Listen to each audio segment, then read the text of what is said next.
हाँ hello. Cut गया था। हेलो। हाँ महाराज कट गया था। अच्छा टॉपिक चल रहा था। तो क्या क्या चल रहा था? वो बता रहे थे महाराज जी साहिब के मतलब दर्शन के लिए एक पोस्ट भी नीचे रह गया तो फिर कभी नहीं पा अगर इसीलिए इसको मतलब बिरला सब डिवीड किया गया है।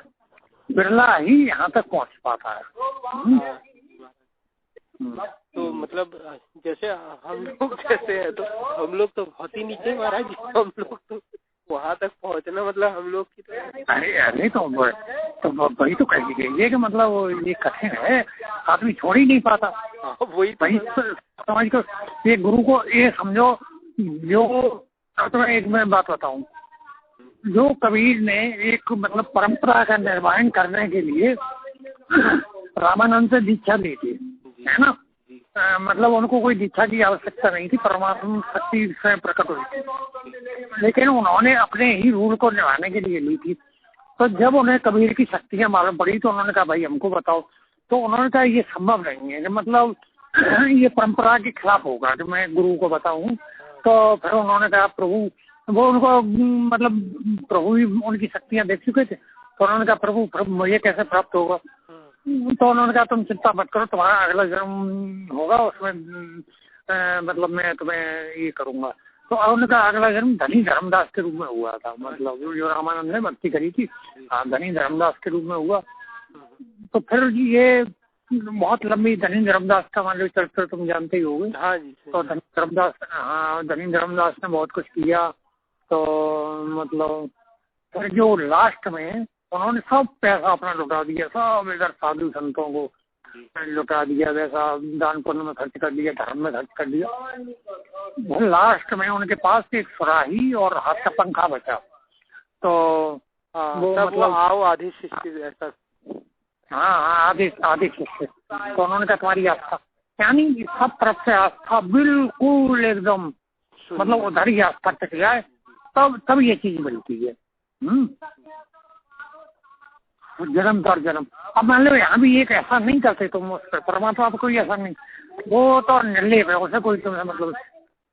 अब मान लो किसी कारणवश तो संस्कार तुमने पूरी आस्था छोड़ दी, चलो तुमने सराई पंखा सब छोड़ दिया, लेकिन किसी कारणवश इस जन्म में पूरा नहीं हो पाया तो तुम्हारा अगला जन्म होगा, फिर शरीर रखोगे इसी वासना से कि तुम्हें ज्ञान प्राप्त करना है, और वो उसी क्षण एक झटके में भी जा सकती है। लेकिन जो संस्कार रहेंगे तो वो आगे चल गई, तो वो आगे चल के और तुम्हारी जो आगे जन्म होगा तो वो ज्ञान में अगर जैसे वासना में प्रभावित हो गई तो फिर वो मतलब नीचे आ जाएगा। नहीं फिर वो क्या रोक ले मतलब किस तरह ले जाए। सही बात है, आसक्ति बना देगी। सही है ये। तो महाराज जी मतलब साहिब तो फिर हम लोग, मैं तो वही सोच रहा हूँ कि जितनी अभी तो बड़ी बड़ी बातें आप लोगों से पूछ ली, ये कर ली वो कर ली, लेकिन जब प्राप्ति की बात आएगी तो हम लोग तो इतना मतलब सोच के मतलब इतना त्यागी तो हम लोग हो ही नहीं पा रहे हैं कभी। मतलब हम लोग की परिस्थितियाँ नहीं ऐसे नहीं होती। अब मतलब जैसे इसको टाइम निकल जाएगा 2-3 साल, अभी तुम्हें कठिन लग रहा है, 2-3 साल का टाइम निकल जाएगा, है ना। और पूरी शुद्ध भावना से मतलब एक होती है कि काम चलाओ भावना, एक होती है कि शुद्ध पूरी लगन से। तो गुरु देखता है, गुरु सपोर्ट करता है, तो फिर क्या होता है आगे कैसे करके वो बढ़ता चला जाता है, ऐसा बताओ। तो ऐसा थोड़ा ही है कि मतलब गुरु एकदम छोड़ दे के सभी तुम ही करोगे, तो गुरु भी सपोर्ट करता है। सही है। तो महाराज जी जैसे आप लोग तो खैर बहुत है, अब ये बात पूछना भी नहीं चाहिए, लेकिन फिर भी मैं पूछ रहा हूँ आपसे कि मतलब जब साहिब के जैसे पूर्ण रूप से जब आदमी दर्शन होते हैं तो मतलब साहिब के मतलब एक बार मैंने आपसे पहले भी पूछा था कि मतलब क्या वो मतलब इंसानी की तरह मतलब वेशधारी होते हैं या मतलब प्रकाश दिखता है या क्या दिखता है मतलब उस समय मतलब इंसान को मतलब क्या देखता है? क्या कह रहे, क्या बताओ। हाँ हाँ 9-10 बजे तक की कह रही है। हाँ तो 9-10 बजे कह रही है, 9-10 बजे तक आ पाओ। हाँ, पूछ रहे सवाल पूछ रहे। देखो जी इसके बारे में एक बात कही गई है कि अगर जैसे देख रहा है, ठीक है, चलो मान लो मैं तो भाई जैसे कि वहां पे पहुंच गया, तो अब वहां पे दो नहीं है, एक देख रहा है और एक, चलो ठीक है, वो प्रयत्न करके पहुंच गया, तो एक देखने वाला एक परमात्मा, जबकि दो हो ही नहीं सकते। हाँ, ये भी सही है। तो यहीं पे मतलब एक बड़ी विकट पहेली है। वो मतलब वो ही जान है चाहे देह हो जनाई, जानत तुम्हें हो जाई, अस्तित्व मट जाता उसका, जो है वो वही हो जाता है। बात समझ रहे हो? हाँ जी, मतलब वो खुद ही, हाँ वो खुद परमात्मा स्वरूप हो जाता है, वो खत्म, वो उसका खत्म हो जाता है, गलत खत्म हो जाता है वहाँ। फिर वहाँ उसको स्थिति को मौन कहा है, न कहने वाला, न सुनने वाला, न बताने वाला, न पूछने वाला, और न देखने वाला और न दिखने वाला, जो है शाश्वत। अच्छा, उसी को मौन स्थिति कहा गया। बहुत से राधा स्वामी में उसको अकह कहते, अकह, इसको कहा नहीं जा सकता। तो महाराज जी वो तो फिर एकदम कहे कैसे, मतलब ये समझिए, वो तो ऐसा हो जाता होगा, मतलब जैसे अब एकदम अकेला कर दे जाए। नहीं, वो लास्ट है, वो लास्ट अकेला नहीं, वो कल्पना उसकी करना बेकार है। वो वही स्थिति है जो आदि सृष्टि से पूर्व की थी। जी वो मतलब बहुत ही अलग बात चली जाती है।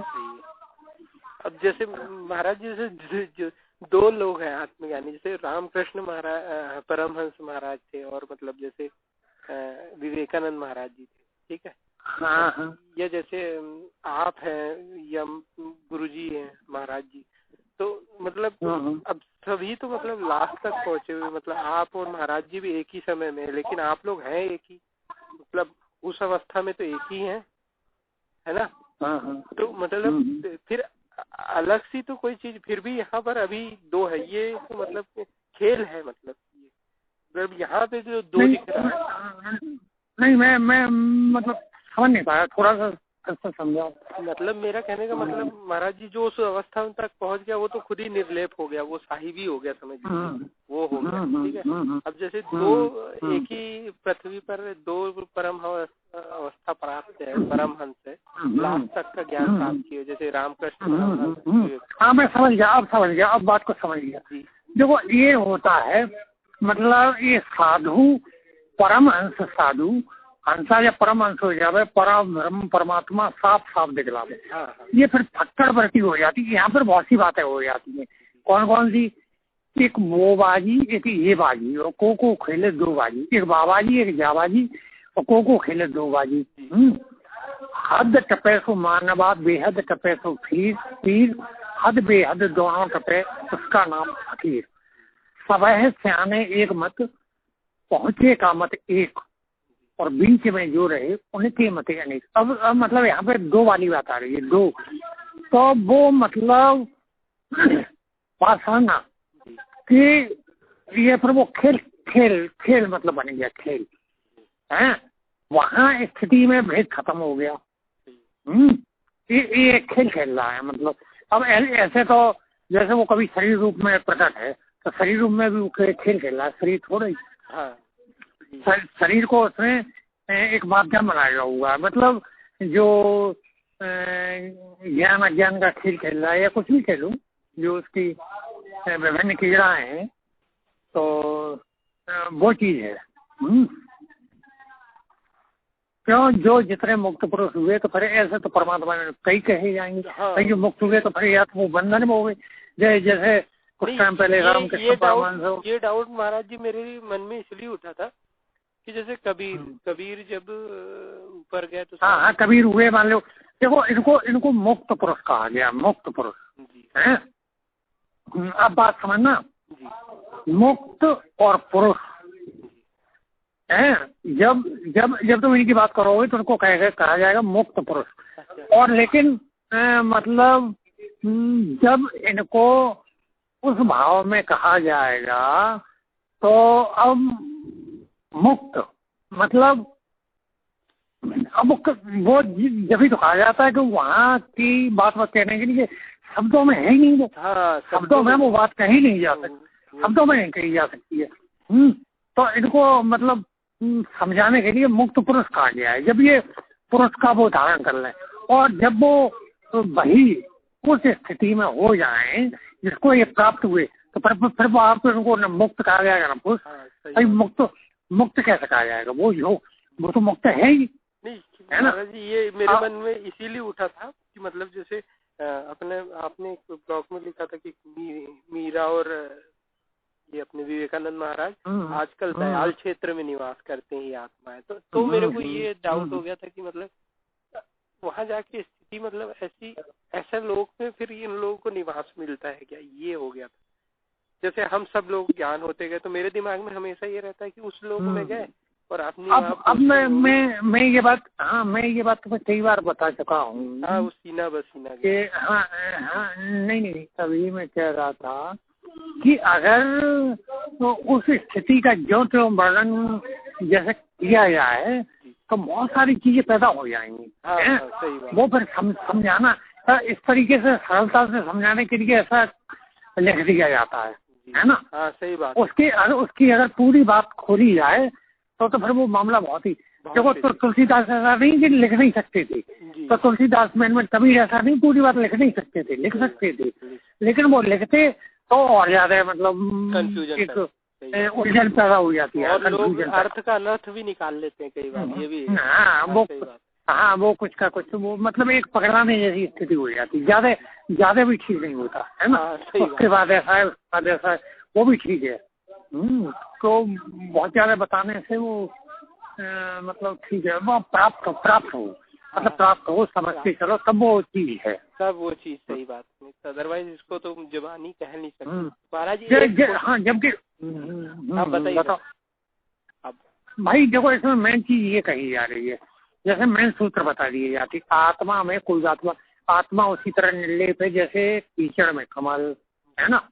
और ये मतलब सृष्टि माया के पर्दे पे कैसे, जैसे है सो परमात्मा, हो रहा है सो प्रकृति में, मान रहा है सो जीव। इतना खेल है। ऐसे मुख्य सूत्र समझा दिए जाते। तो मुख्य सूत्र को पकड़ के बार बार सवाल में लगाओ, मुख्य सूत्र को सवाल में लगाते जाओगे तो सवाल की परतें उभरती जाएंगी। ये तो ठीक है, ये उचित तरीका है।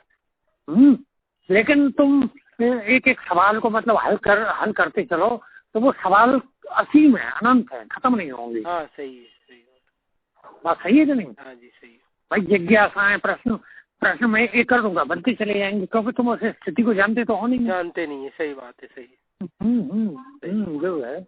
हाँ, ये ऐसे ही एक और कंफ्यूजन टाइप का मेरे क्वेश्चन में मतलब है महाराज जी, आप बताना चाहे ठीक, नहीं तो कोई दिक्कत नहीं। वो जैसे बहुत से लोगों को, जैसे पहले मैं ही सोचता था कि ये जो अनंत आकाश दिखता है ये कहाँ तक फैला है, एक दिमाग में कई हर किसी का आता है। तब फिर उसका जवाब मेरे को आपके ही ब्लॉग से मिला था कि जो अनंत सृष्टि है और वो विराट पुरुष के शेप में है ना। तो जैसे अब जैसे कोई आदमी के शेप में है तो सब कुछ तो उनके अंदर है, तो वो शेप कैसे दिखाई दे जाता है, मतलब इस टाइप से है। यही वाला मेरा क्वेश्चन है। मतलब ये अनंत को मतलब एक विराट स्वरूप में पुरुष की कृति कैसे दिखाई दे जाती है, क्योंकि वो तो सब अंदर ही अंदर है, तो उसका क्राइटेरिया कैसे दिखता है? मतलब देखो, अनंत मतलब इसको अनंत ऐसे कहा गया है कि जैसे ये जो उसको छोड़ के, वो तो अनंत है, वो अनंत विभूषित है, लेकिन उससे जो नीचे है उनके लिए अनंत है। अब जो अनंत है खुद अनंत है, तो वो तो खुद है, जो है तो पूरा है। हाँ, सही है, सही भाई नीचे ही वालों के लिए तो अनंत है। हाँ, नीचे। लेकिन जो अनंत है वो स्वयं है,